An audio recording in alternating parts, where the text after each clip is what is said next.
안녕하세요. 오늘 보내주신 자료, 동학사상과 대순사상에 대한 건데요.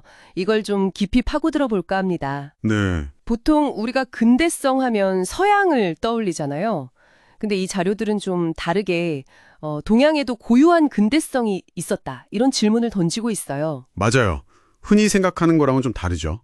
이 동학사상이나 대순사상 안에 그러니까 서구와는 다른 길, 자생적 근대성이라고 부를 만한 것과 또 독특한 철학적 사유 방식이 있다는 겁니다. 단순히 종교 이상으로 본다는 거군요. 네, 그런 시각이죠. 특히 저는 이 부분이 되게 흥미로웠는데 서구 근대 사상의 뿌리가 사실은 동양 문명, 유교 같은 거에서 영향을 받았다는 주장이요. 이게 요즘 다시 주목받는다면서요? 네, 맞습니다.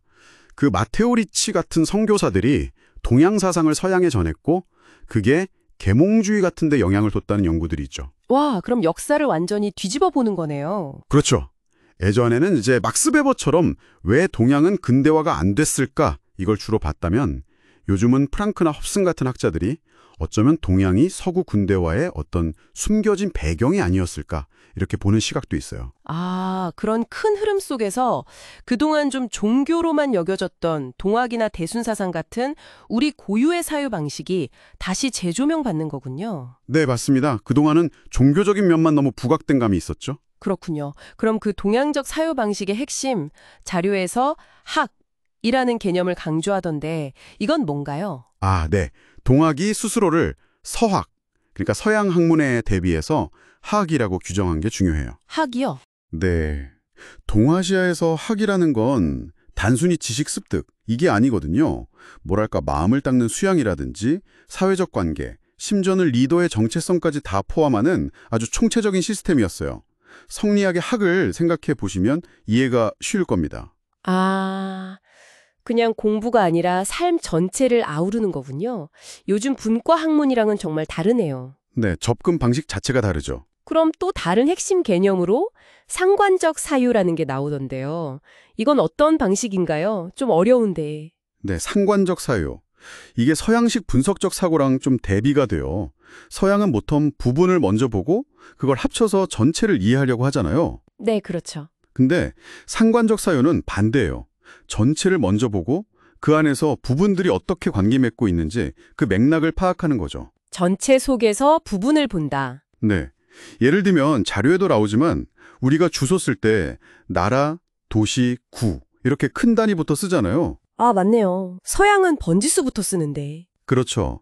또 옛날에 천자문 배울 때도 하늘천, 따지 이렇게 우주 질서부터 배우는 것도 비슷한 맥락이에요.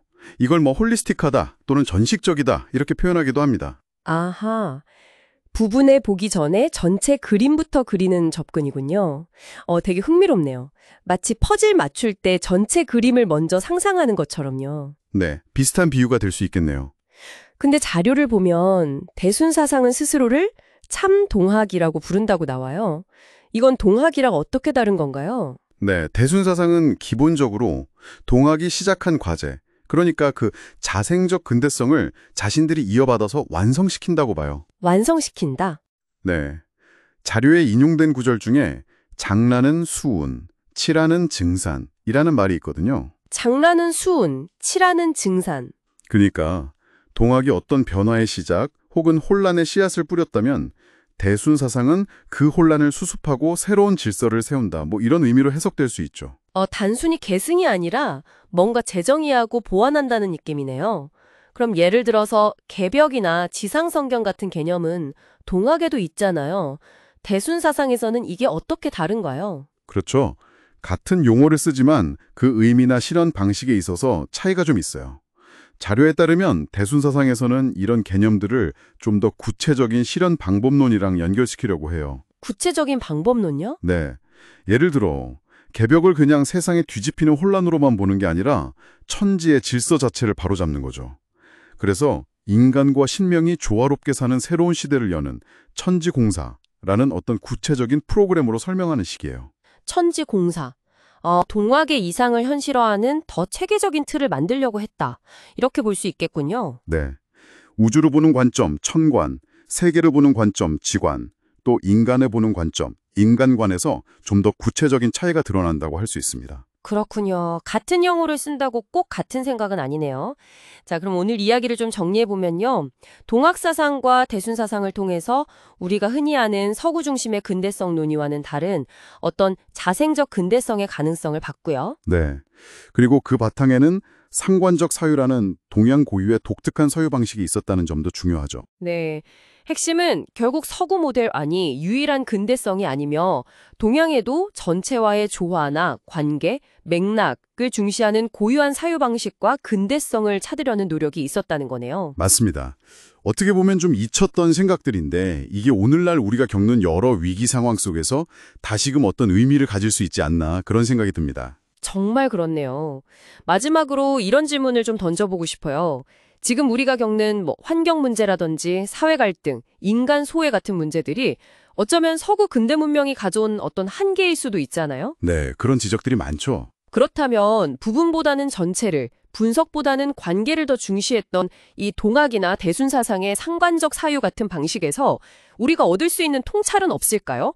이런 다른 생각의 틀을 오는 날 어떻게 좀 새롭게 활용해 볼 수 있을지 한 번쯤 고민해 보시는 것도 좋지 않을까 싶습니다. 네, 충분히 고민해 볼 만한 지점이라고 생각합니다. 오늘 함께 깊이 탐구해 주셔서 감사합니다. 다음 시간에 또 흥미로운 주제로 찾아뵙겠습니다.